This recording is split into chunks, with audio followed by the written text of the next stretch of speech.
दुनिया में हमरे मुंह से हमरे आवाज से ये गाना सुप्रसिद्ध भइल। आज से 20 वर्ष पहले ए बिरहा को हम गौले रहले का मास्टर।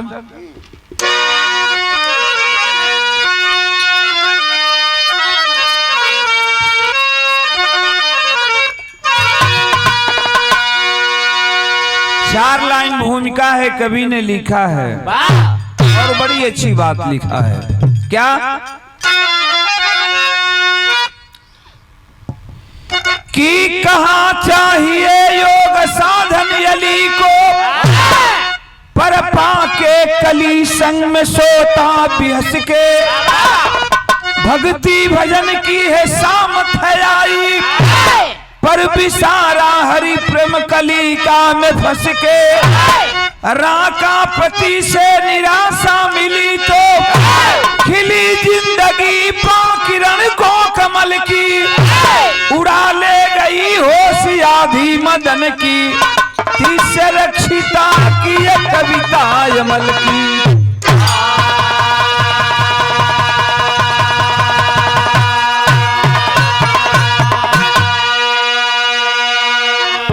एक बात हम सच्चाई बतौले बाबा मीरा जी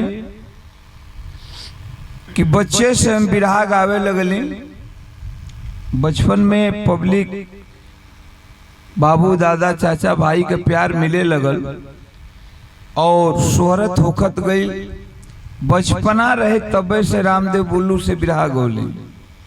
जवानी भइल ता थोड़ा जब ओकरा से ऊपर अली वो लोग का होती खत्म भइल। जब दूसर की पीढ़ी आई तो दूसर की पीढ़ी से बिरहा गौले आ तीसर की पीढ़ी में तो लोग हो लोग तो जवानी में दूसर की पीढ़ी से गोली, बचपना में अब तीसर की पीढ़ी से आ दूसर की पीढ़ी से तनी भैली तो गौली। अब बिरहा में जवानी तो अब वही आई अभी तीसरकियों में अभी नुहे बात बा। आय अगर विश्वास नहीं के तो कहो तू देख ल चेक करके। विश्वास तोरा नहीं के तो तू देख ला। अरे भैया ऐसे नहीं के बुझात का। वास्तव में हम कहता नहीं सही है। लक्ष्मी की जरूरत झूठ नहीं की बोल। हम झूठ ना सवेरे सवेरे झूठ ना बोलो। हम सवेरे सवेरे सही जौन बात कहब तो सही कहब, झूठ ना बोलो। जवानी अब है आइल असली जवानी नहीं। हम नहीं की रखले, हमारे मास्टर रखले।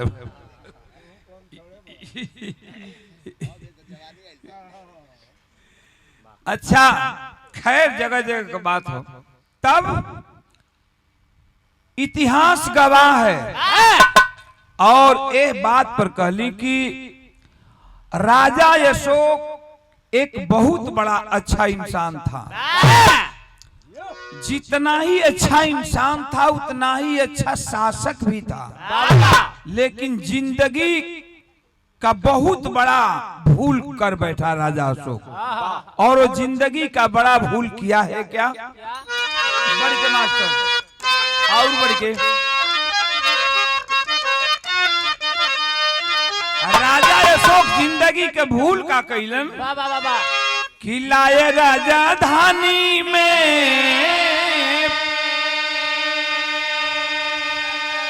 अरे लाए राजधानी में हई नवेली दुल्हनी आप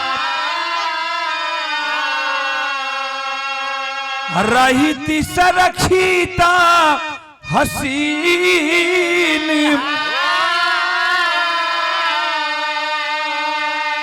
अब बांसुरी बजाता उपवन में लालनवा, लड़ी गईली नैना कमसीन।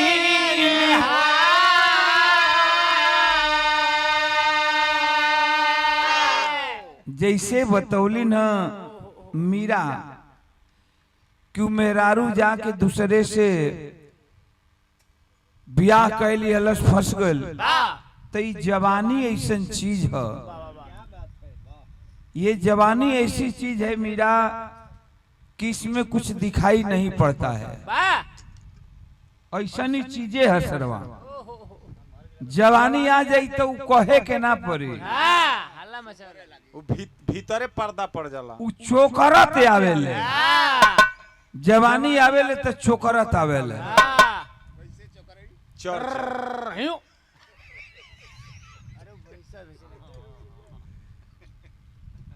आखिरकार राजा अशोक जिंदगी का बड़का भूल का कैलन कि बुढ़ौती में दूसर बियाह कैली हल। इस जिंदगी का सबसे बड़ा भूल होला। राजा अशोक का उम्र 60 वर्ष के, 70 वर्ष के, अब 22 वर्ष के लड़की से बियाह कैली हल। अब बतावा का होई? मीरा मूर्ति के अगर है बड़का बाबू के दे दिहल जाए तो बतावा ना का होई।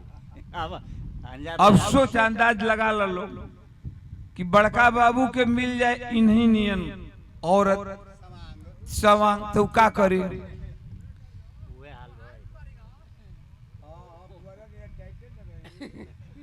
कहे का मतलब कि जिंदगी का सबसे बड़ा भूल होला। हाँ अब लो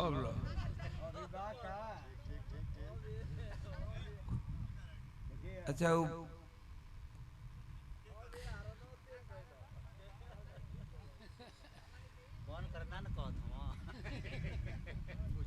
अच्छा बॉन करे का निखन कहत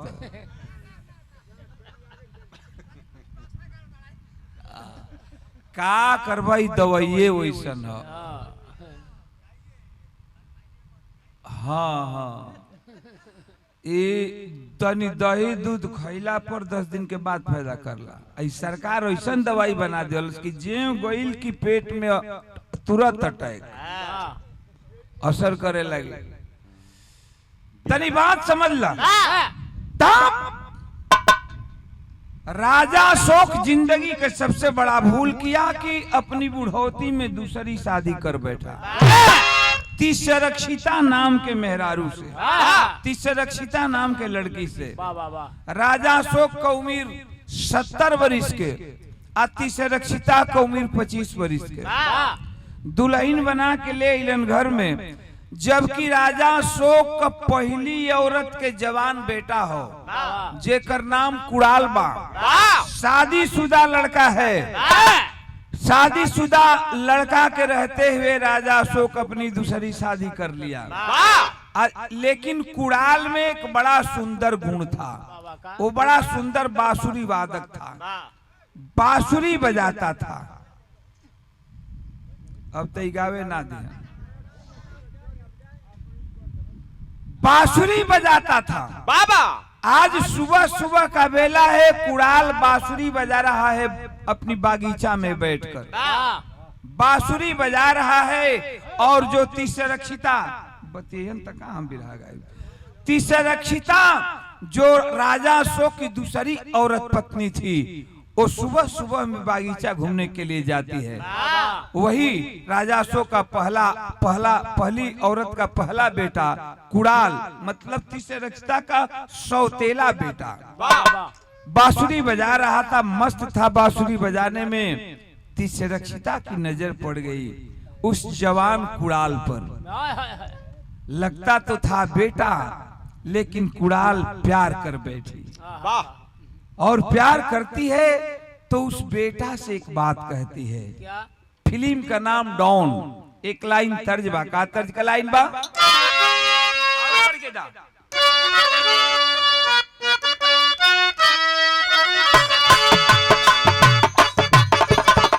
रेडियो रिकॉर्ड से आप लोगों ने सुने कि जिसका मुझे था इंतजार, जिसके लिए दिल था बेकरार, वो घड़ी आ गई। देखो प्यार के हद में गुजर जाना है, जीना है किसी को या मर जाना है।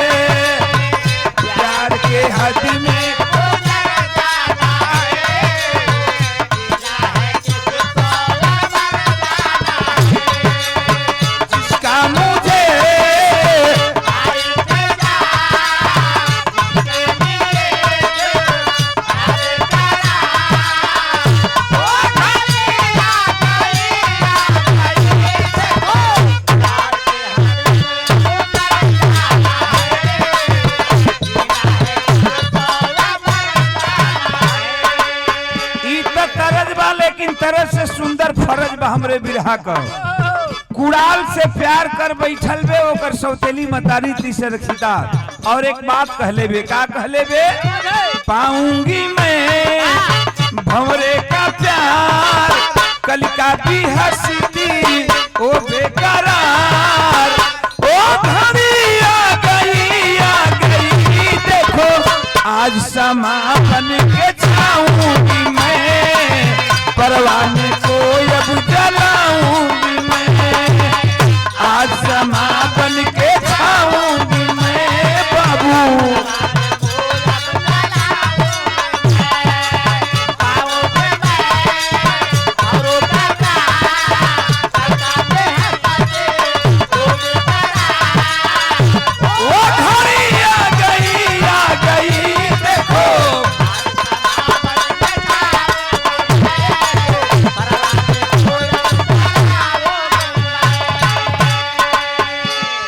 कुड़ाल कहता है कि अरे पागल हो गई हो, तू मेरी माँ लगोगी, मैं तेरा धर्म का बेटा हूँ और ऐसी बात कर रही हो। कलश से रचिता की एक कुड़ाल, माई बेटा का रिश्ता वही राजमहल में रही। देखा जवानी के आगे कैसन हो। एगो महतारी अपना बेटा से कहतिया कि माई बेटा का रिश्ता वही राजमहल में रही, एजा जवन हम कहतानी तौने कर। का कहले बे, जादू भरा है तेरे नैनों में प्यार,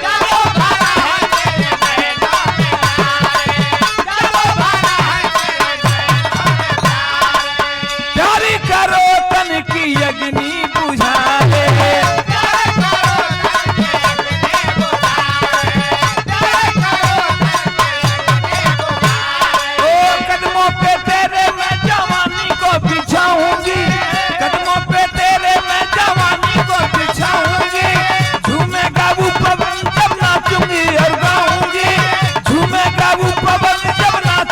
और गाऊंगी। ओ घड़ी आ गई देखो आज समा बन के छाऊंगी मैं, परवाने को अब जलाऊंगी मैं, आज समा बन के छाऊंगी मैं, परवाने को अब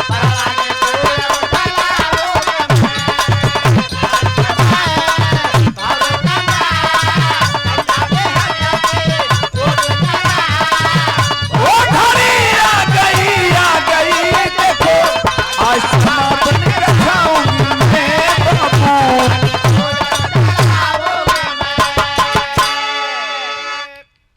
कलश तीसरक्षिता कलश की जो राजमहल में चल के माई बेटा का संबंध रही। लेकिन ये बगीचा में हम जो कहता नहीं हुए करा। कुड़ाल कहा कि पागल हो गई हो, तू पागल है, अरे तू मेरी माँ है, मैं तेरा बेटा हूँ और तुम उससे गलत संबंध बनाने के लिए कह रही हो, शर्म नहीं आती है। तब तीसरक्षिता कहले बेका,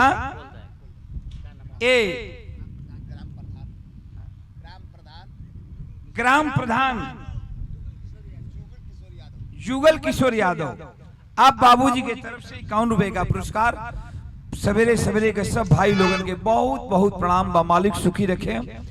तब तीसरक्षिता बतिया बदल लेबे और एक बात कह लेबे, का कह लेबे,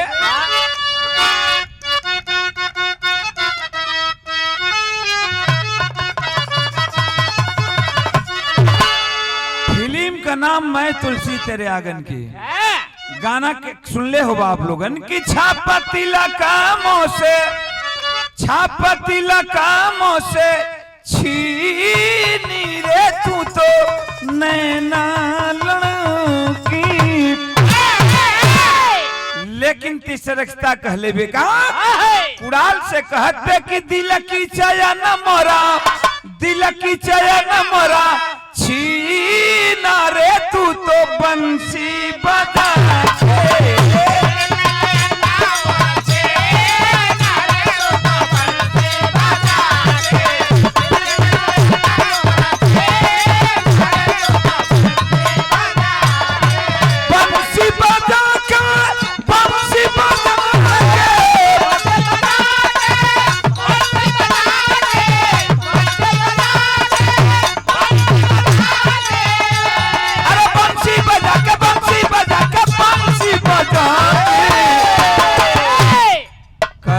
की पागल मत बनो।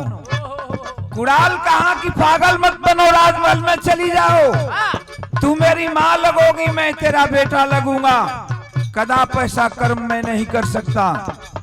तब कहले बिया सुन सुन सुन बदलती बतिया मारी।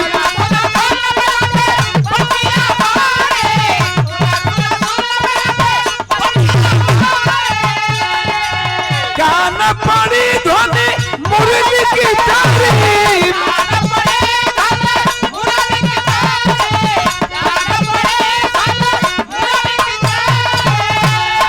हुई दीवानी तेरे प्रेम में, हुई दीवानी तेरे प्रेम में। सबकी सराय के तिलक की चयन मोरा छीना रे तू तो बंसी बजा के।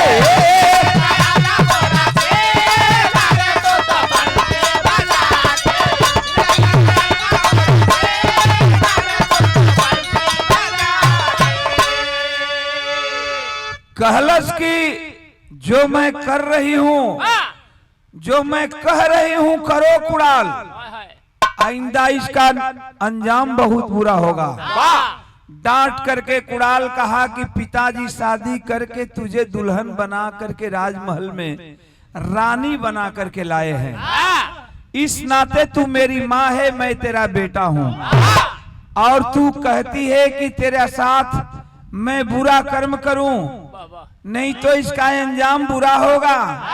अगर नहीं करूंगा तो अंजाम बुरा होगा। चली जाओ राजमहल के अंदर, चली जाओ। कुणाल अंजाम का परवाह नहीं किया करता।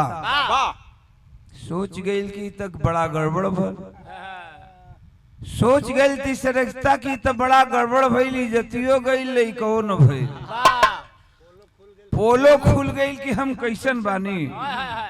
आ कुछ भइबो न कइल। ए भैया कहल जला कि तिरिया चरित्रम दैबो न जाने। मेहरारू ऐसन चीज है, ई बतौली न मीरा जी कि मेहरारू ऐसन चीज है इनकी का से का ना करा दिहन। ऐसा ही कहतड़ी। देखा चाकू में एगो धार होला, ब्लेड में 2 गो धार होला, आकारी में 3 गो धार होला।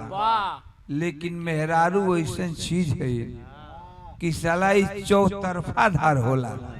जिन्हे पहिन उन्हें पंग दिहन, कतर दिहन।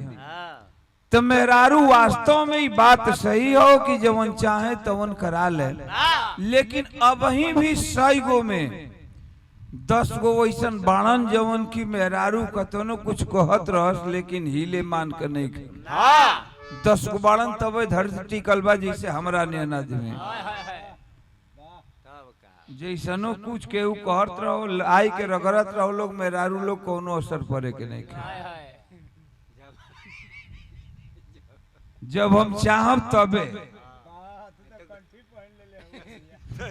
कंठी पहन ले आई। गाय को सन्यासी हो जावा। हाँ, सन्यासी लंगोटा पहनीला, यही के चलते विश्वास देखो तो देख ला। हाँ, यही के लड़का है लंगोटा पहनीला, तो ओकरा में बनले रहीला लंगोटवा में। ता मीरा अभी 100 गो में 10 गो वैसन लोग हवन, तबे धरती टिकल बे। लेकिन 90 गो लोग इंसान ऐसा हवन कि मेहरारू जवन कहे, मेहरारू के चलते महाभारत भइल, मेहरारू के चलते रामायण लिखल गई। सीता ना रहती तो रामायण लिखाइल ना रही, द्रौपदी ना रहती तो महाभारत होकल ना रही। तो मेहरारू ऐसा चीज है, तो लोग कमे चीज ना हो लोग। अरे बाप रे बाप, तो लोग बहुत ऊंचा चीज हो लोग। 5 मिनट तक तो लोग के जवन कब लोग तवन आदमी करे के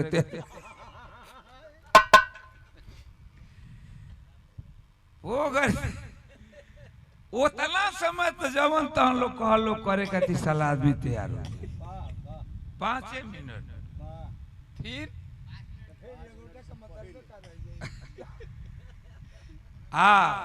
और साँझे में रू कह दिया कि हमके फलानिया देखा था नहीं वो सुता रही बगल में और कुछ फरमाइश करे कोई ना तो पूरा हाथों तो अब दहिया पर फेरे लगे दे हाँ हाथ फेर के कह के सुनो तो सुत गई तो ना सुतल नहीं रे बोलू तो फलानिया देखलिए ना दू भर के बड़ा सुंदर चैन पहन ले रही से एगो काम ना कर हमरो को एगो ले आ दो तू कब कैसे ठीक बा तब ले आ दे अगर ना दूसरा दिन ले ला तो एकदम टाइम पर ऐन मौका पर लॉकडाउन लगा दिया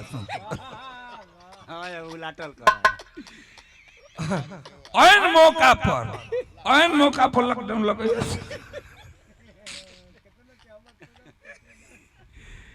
तो मेहरारू ऐसा चीज है ईसाई कहते हैं ना मेरा सही बात हो ना सवेर हो गई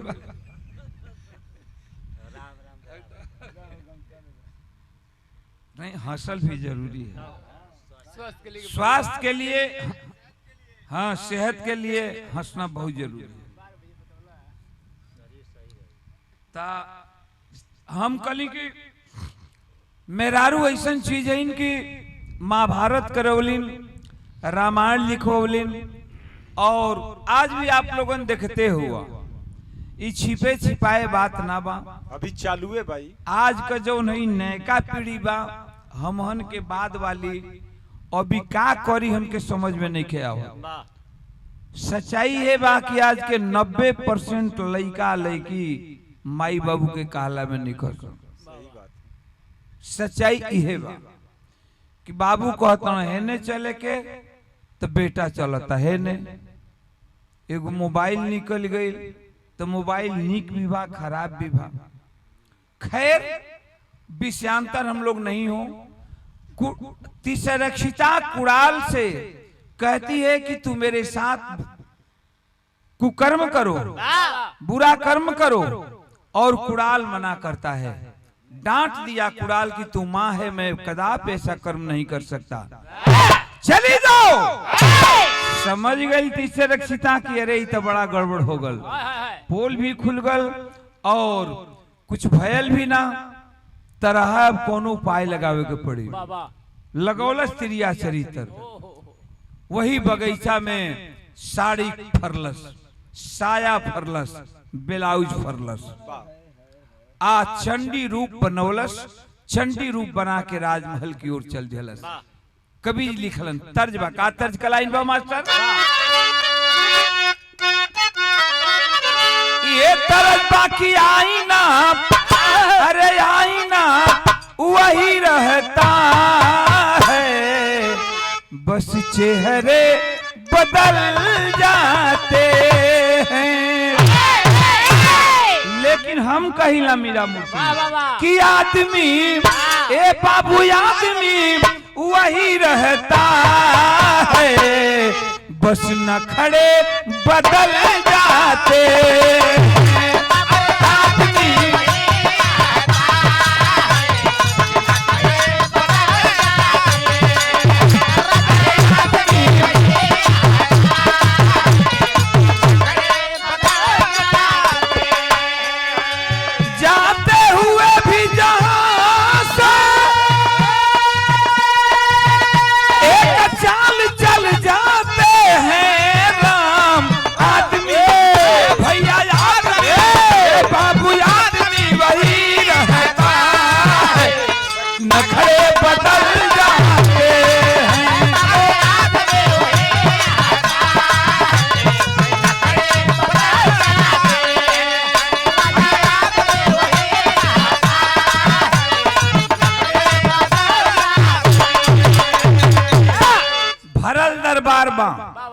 जैसे आप लोगन बिरहा सुने कुछ भाई बैठल हुन यही तर दरबार लगल बा राजा अशोक बैठल हुन मंत्री गण बैठल हुन सब और वही भरल दरबार में साड़ी साया चोली फरले तिसरक्षिता प्रवेश कैले बे राजा अशोक का नजर पड़ल कहलन कि अरे तिसरक्षिता ई का कैलू कहलस की कैली ना कैल गल राजा अशोक कहलन की मतलब कलश की बतावा कि कुड़ाल तोहार का लगेला। कलन की कुड़ाल हमार लड़का लगेला। कलश की तो हमार का लगी। कलन के रे भाई वो हमार लड़का लगेला तो तोहरो लड़के लगी।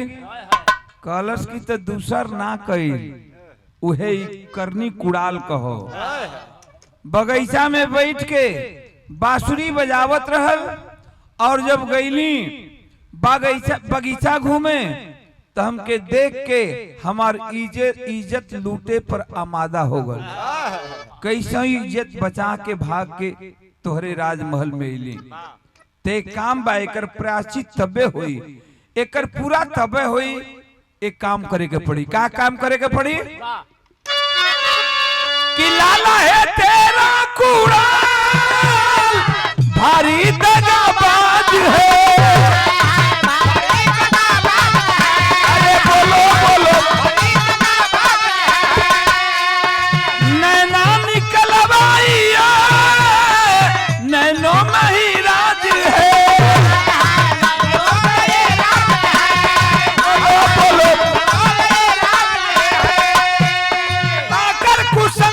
भले भी दुष्टता से ढल जाती है आदमी भैया आदमी बाबू आदमी वही रहता है नखरे बदल जाते हैं।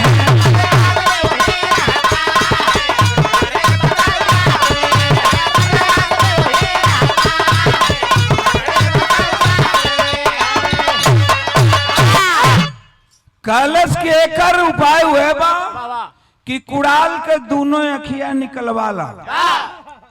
आज जब तक ना निकाल के हमके देबा।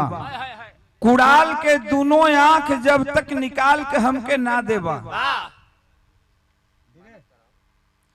कुड़ाल के दोनों आंख निकाल के जब तक हमके न देबा तब तक न तक तारा संगवा सूतब न तारा संगवा उठब न तारा संगवा बैठब न तारा संगवा सूतब। कोनो काम न हुई। यहनी का मेहरारून का लास्ट तरीका हो। कोनो काम कैसन अगर उनका मन लायक काम न भइल दिन भर मुंह फुलौले रहे। केनियो ले अइबा कहबा तनी एक लोटा पानी दे रे कई की आ गईला कमाई के हऊ कल नहीं खेल लौकत और लोटा नहीं खेल लौकत जा ले ला वो हम मुड़ी गोतले गोतले बोली उठा के ना बोली। ठीक है बड़का बाबू कहता हूँ कि जा गड़ा में के पिया।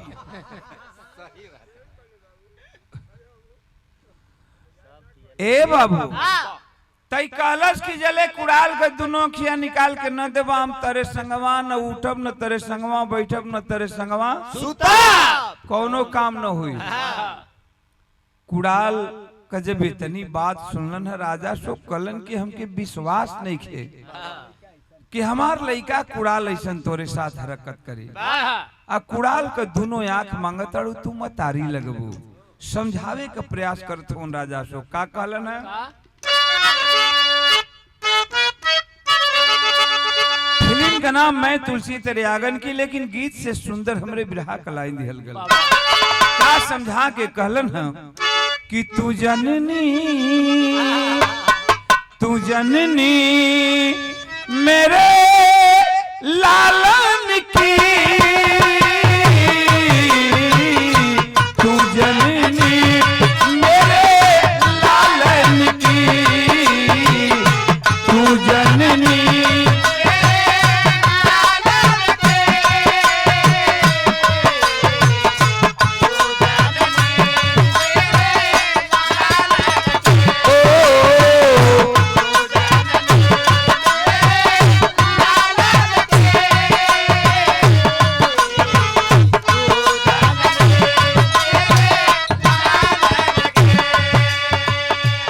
राजा शोक समझावत होन का कहलन है। सीधा साधा मेरा बेटा दोष न उसपे ऐसा लगाओ।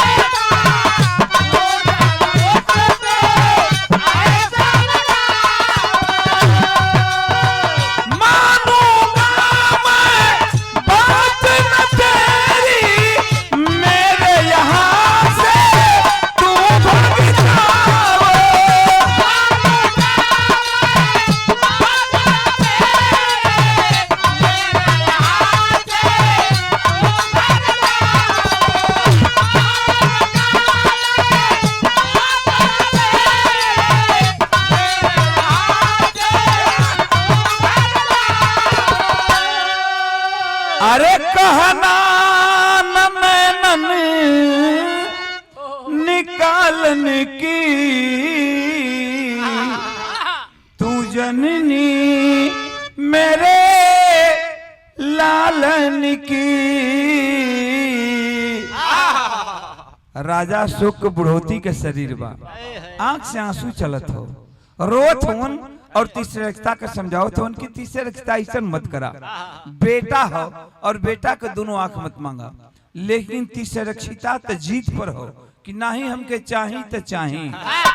ए बाबू डांट करके राजा अशोक बोल दिए कि भाग जाओ मेरे आंख के सामने से, चले जाओ, कदाप अपने बेटा की मैं आंख नहीं निकलवा सकता।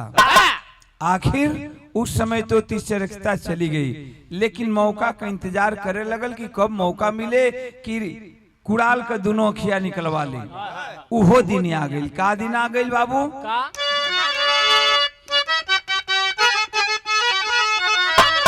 कि बीतल कुछ दिन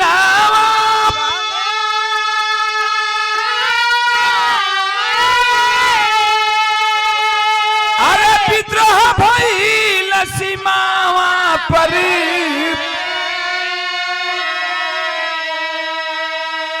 भेजलन कुड़ाली के भूपेश हो।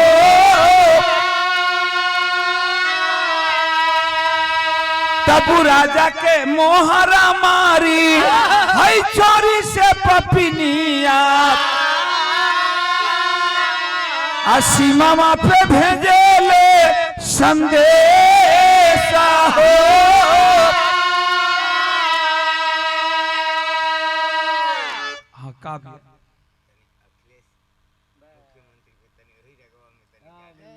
अच्छा तो अभी तो हम दूसर चीज उठौले बनी यार, गजब बात बा भाई। मुख्यमंत्री के बाद में गवाही, अभी हम का चीज हम उठौले बनी, कहाँ पहुंचल बनी, तो वही में बीचो में कैसे तो कल जाला कि हंसुआ के बियाह में खुरपी के गीत। सुना छोड़ा भाई। ए बाबू इतने बात मिलल, राजा अशोक के सीमा पर लड़ाई छिड़ गई, दुश्मन आक्रमण कर दिए। राजा अशोक कुड़ाल को बुलाए, कहने लगे कि बेटा मैं तो लड़ने के काबिल नहीं हूं, शरीर बुढ़ौती का बा और प्रजा की इज्जत खतरे में है, जाओ सीमा पर तन मन से लड़ाई करो, प्रजा की इज्जत को बचाओ। पिता की आज्ञा मान करके आज्ञाकारी पुत्र कुड़ाल लाव लश्कर को लिया, अपने सैनिकों को लिया और लड़ाई के मैदान में चल पड़ा। तो बाबू पहले का नियम था कि राजा महाराजा लड़ाई करने के लिए जाते थे तो सब परिवार के साथ जाते थे। कुड़ाल के पत्नी का नाम इतिहास में कंचना बताया गया है। कंचना पत्नी को लिया कुड़ाल चल दिया लड़ाई के मैदान में, और लड़ाई के मैदान में अभी कुछ ही दिन बीता था, तब तक बड़ा सुंदर मौका मिल गई तीसरे रक्षता के राजा अशोक का मुहर चुरा लिया सौतेली मतारी होकर, और राजा का दूसर की औरत तीसरे रक्षिता अशोक का दूसरी औरत मोहर चुरा लियलस, चिट्ठी लिखलस, आ चिट्ठिया में लिख के मोहर का लगा दियलस कि मतलब ही राजा अशोक चिट्ठी लिखले हो। चिट्ठिया में का लिखलस?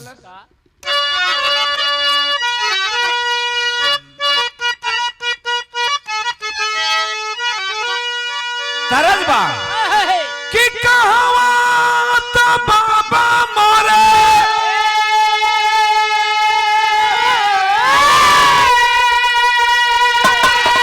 अब कहवा तो बाबा मोरे, अरे पोखरा खाना वाले मोरा बारी काहे ना बनावले चार घाटिया। लेकिन तरस से सुंदर बिरहा का फर्ज बा, आज तीसरा रक्षिता चिट्ठी लिखत हो। का लिखले बे कि अपनी मतारिया पे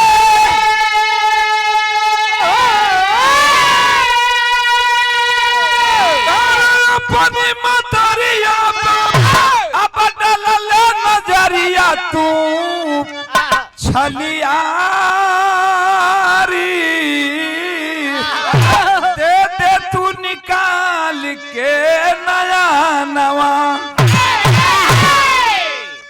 लिए चिट्ठी लिख के मोहर लगा दिया कि राजा अशोक का चिट्ठी हो, और संतरी को बुलाती है, एक थाली में चाकू और पत्र रख देती है, कहती है कि ले जाकर लड़ाई के मैदान में कुड़ाल को दे देना। संतरी बेचारा हुक्म का गुलाम अपना थाली को लिया है, पत्र चाकू और कुड़ाल को ले जाकर के लड़ाई के मैदान में दे दिया। कुड़ाल पढ़ रहा है चिट्ठी, रो रहा है, पढ़ा था रोवत हो, सोचत हो कि हमार पिताजी ऐसन चिट्ठी ना लिख सकत हूँ, लेकिन राजा अशोक को मोहर लगल बा, अगर मैं अपनी आंख नहीं निकालूंगा तो मोहर की तौहीनी होगी, राजा अशोक की मोहर की अवहेलना होगी। बाहर आज्ञाकारी पुत्र, बेटा हो तो ऐसा। आज कुड़ाल करता है क्या बाबू? कि थाली में रख दिया, थाली में रख दिया, निकाल के नजरिया,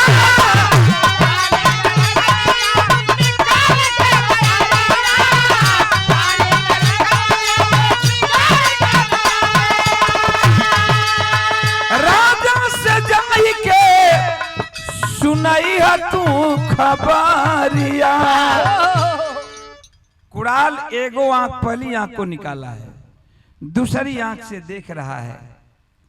पहली आंख को सोचता है कि कितनी सुंदर झील जैसी मेरी आंख है, इसी आंख पर तो मेरी सौतेली माँ दीवाना हो गई है। रख दिया थाली में, फिर चाकू उठाया, दूसरी आंख निकाल दी और दोनों आंख निकाल करके थाली में रख करके कहा कि ले जा संतरी, मैं जानता हूं कि मेरे पिताजी ये पत्र नहीं लिखे हैं, इन दोनों आंखों को ले जा करके मेरे सौतेली माँ तीसरे रक्षिता को दे देना, और उस माँ से एक बात कह देना। कौन सी बात कह देना? कि लइका नया नवा पापिनी हाय जिया जुड़ावाई हानी छलियारी किया नेत्रदान तोर ललानवा। कहा कि ले जाकर के मेरी माँ को दे देना और सौतेली माँ से कह देना कि तेरा बेटा दोनों आंख दान के रूप में दिया है। बेचारा संतरी ला करके और तीसरक्षता को दे दिया, लेकिन कुड़ाल तो अब दोनों आंख का अंधा हो चुका था, लड़ाई करने योग्य नहीं था। लड़ाई के मैदान से निकल गया, उतार दिया राजसी पोशाक, और वहीं से कुड़ाल के दिल में बाबू बैराग उत्पन्न हो गया।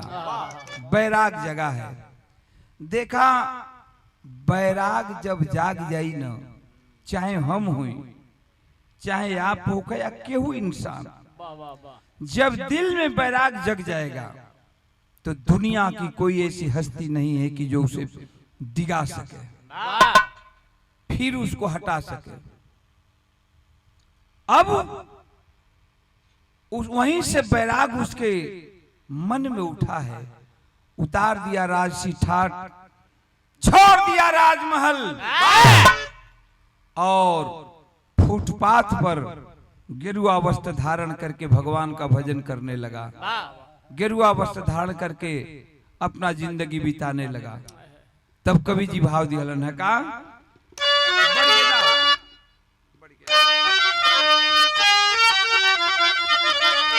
ए भैया बैरागी दिल के भैलन भावरा, लाल चल पड़ा वहां से माया मोह सब त्यागी, संगवा में लिए लाल नार दिया है पधार, साधु रूप लिया धारू सवार जोगिया, जोगी जोगी हुआ शोर घोर मचा चहुर बुलवाए राजा हो कभी न सार जोगिया।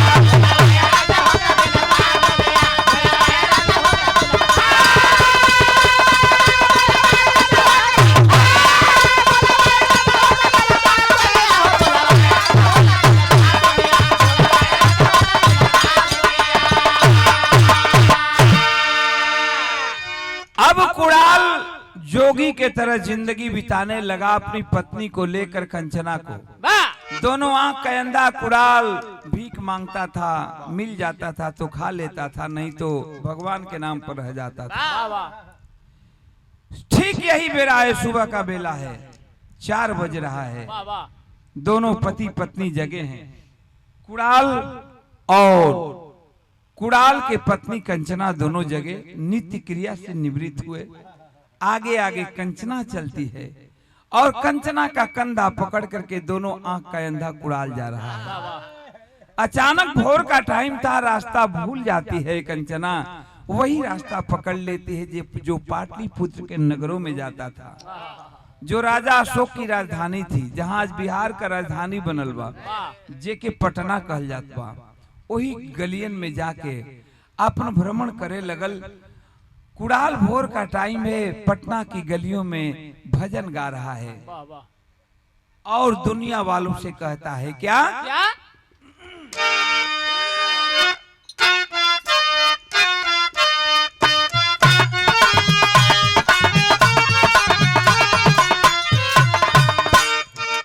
ये तरज बा कि जिंदगी एक सफर है सुहाना,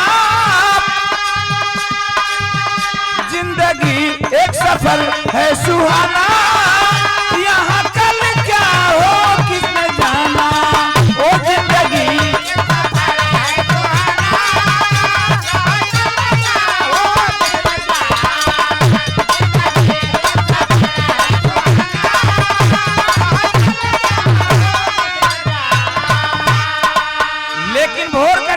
कुणाल भजन गावत बा, पटना की गलियों में गा रहा है क्या? कि दुनिया एक मुसाफिर खाना, ये दुनिया एक मुसाफिर खाना, तुम्हारा मसले है लगाना। ओ दुनिया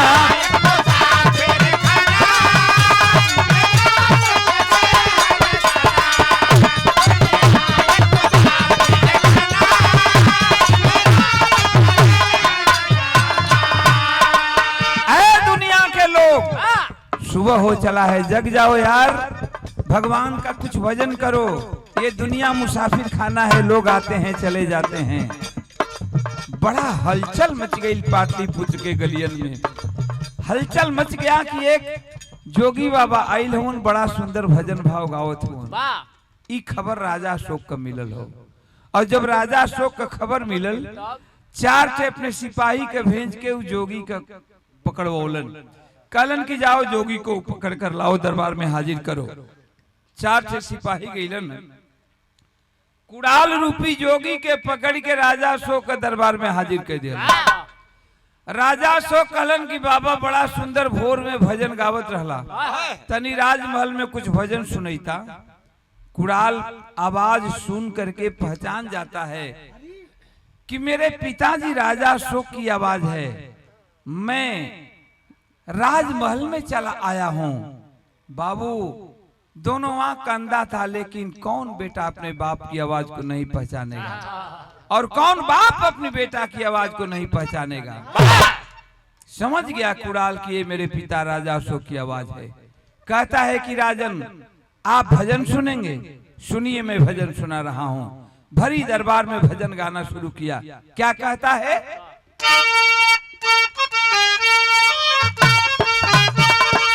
गाता है कि मौत आती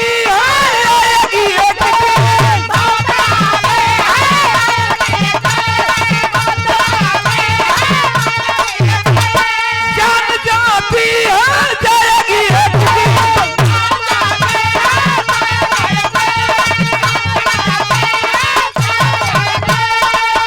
ला ला ला ला ला ला ला ला ला।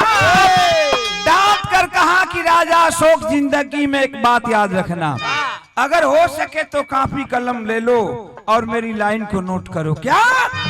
कि नारियों के न चंगुल में आना, नारियों के न चंगुल में आना, वो तुम्हारा मसला है लगाना।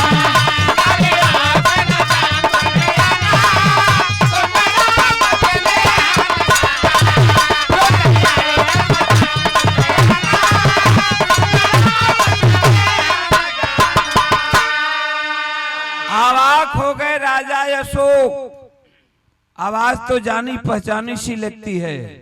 आखिर राजा अशोक कहते हैं का कहलन है बाबू? वाह का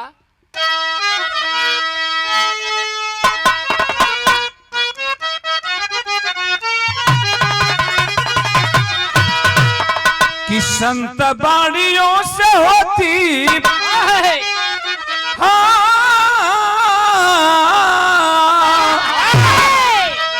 संत बाणियों से होती अमृत की वर्षा बाबू। संत बाणियों से मिलता है सच्चा ज्ञान।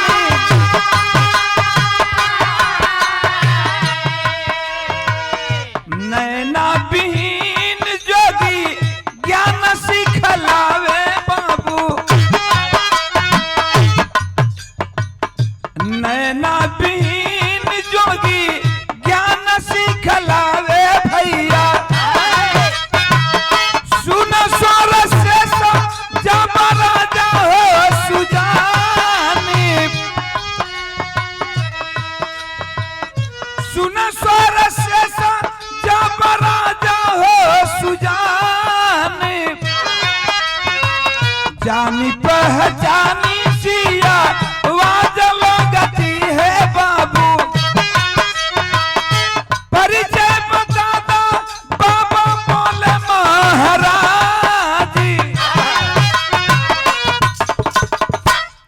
हाथ जोड़ के राजा सो कहलन की कहवा सैला कहवा जेबा। वाह बड़ा कम उम्र में जोगी बन गईला। तनी अपन परिचय बतैता कि तू केकर बेटवा हुआ। इतना कम उम्र में जोगी कैसे बन गईला? दोनों आंख से आंसू गिरे लगल कुड़ाल के और रोए लगल। पिता की बात को सुनकर कुड़ाल रो रहा है कि आज समय ऐसा आ गया कि मेरा ही पिताजी मुझे नहीं पहचानते हैं। आज कैलन है का कि बबुआ कुड़ाल के नया न बरसेला।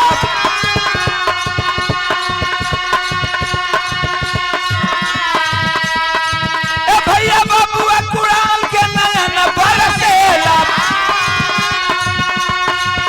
अरे रो रो कर सारा बताया हो राधो।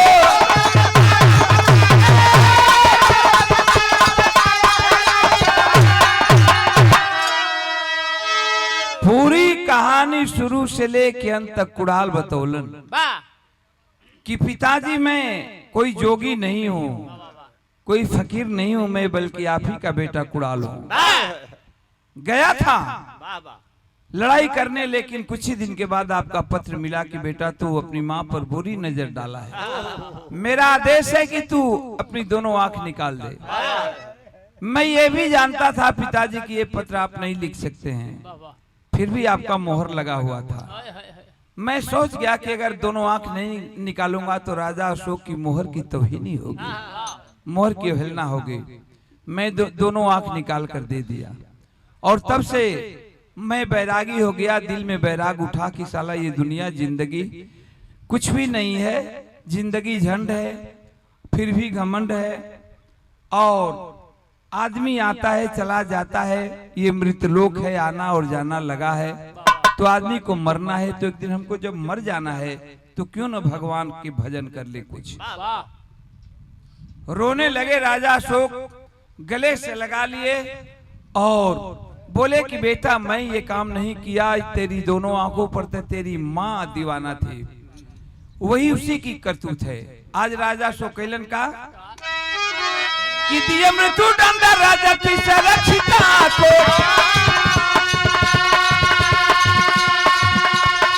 ए भैया दिए मृत्यु दंड राजा रक्षिता को। अरे बेटे को रखा गले से लगाए हो।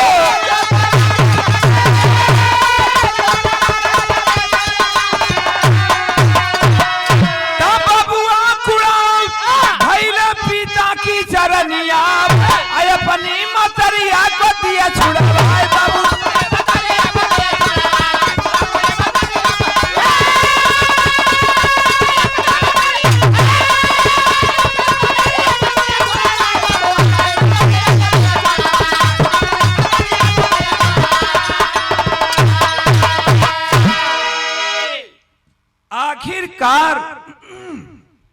राजा अशोक भरी दरबार में ऐलान कर दिए कि तीसरक्षता को बुलाया जाए और राजमहल में ही फांसी के फंदे पर लटका दिया जाए। आज तीसरक्षिता फांसी के तख्ते पर खड़ी है, चेहरे पे काला नकाब है, गले में फांसी का फंदा है, फांसी होने वाली है। तब तक कुणाल को पता चल गया कि मेरी सौतेली माँ तीसरक्षिता को पिताजी फांसी दे रहे हैं। जा करके राजा अशोक का पैर पकड़ लिया, बोला कि पिताजी ये आप क्या कर रहे हैं? पहली गलती माँ की कि अब मेरे दोनों आंख निकलवा ली, और उससे भी बड़ी गलती आप करने जा रहे हैं कि मेरी गंगा जैसी पवित्र माँ को आप फांसी के फंदे पर लटका रहे हैं। ऐसा मत कीजिए, छोड़ दीजिए। बेटा के कहने से राजा अशोक छोड़ दिए, तीसरक्षता को फांसी नहीं दिए, तो एक माँ कैसे निकली कि एक बेटे की अपने दोनों आंख निकलवा ली, और वही बेटा कैसा निकला कि अपनी माँ को उस आंख निकालने वाली माँ को बचा लिया। तो बाबू जैसी करनी वैसी भरनी, यही से हम कहिला कि जो जैसा वो कर्म करेगा फल देंगे भगवान। यही है गीता का ज्ञान। स्वर्ग नरक इहवे बा, कहीं दूर नहीं खे। स्वर्ग नरक इहवे बा। लोग कहलन कि मर गईला के बाद आदमी स्वर्ग में जाई, आदमी नरक में जाई। स्वर्ग नरक तो इहवे बा। आदमी के समझ में नहीं खे आवत कि का होत हो। जे जैसन करत बा जे भोग के जाए कहो। तो हमरे गाना का अंतिम प्रमाण रहल। जय जखाड़ गुरु स्वामी जी के ओम प्रकाश फुलवारी। कथन करे कवि परशुराम जी मितवा की तैयारी।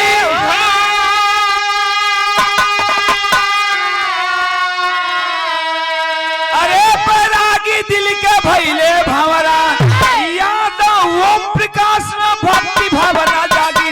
बैरागी दिल के भैले भंवरा,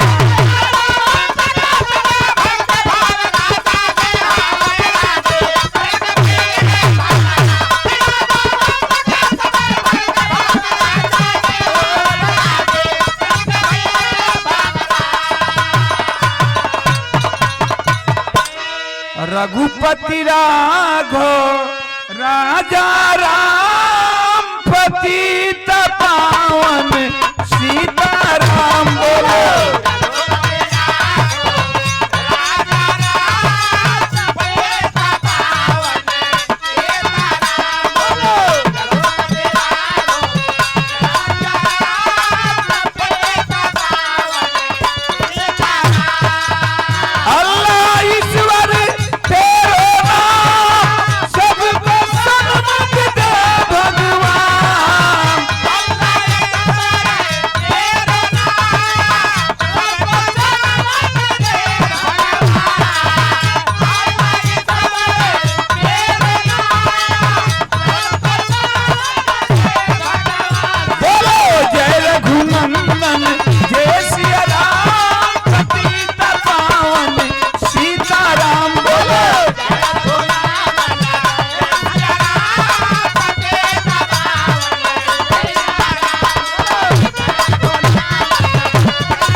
सतगुरु स्वामी जी सरकार की जय।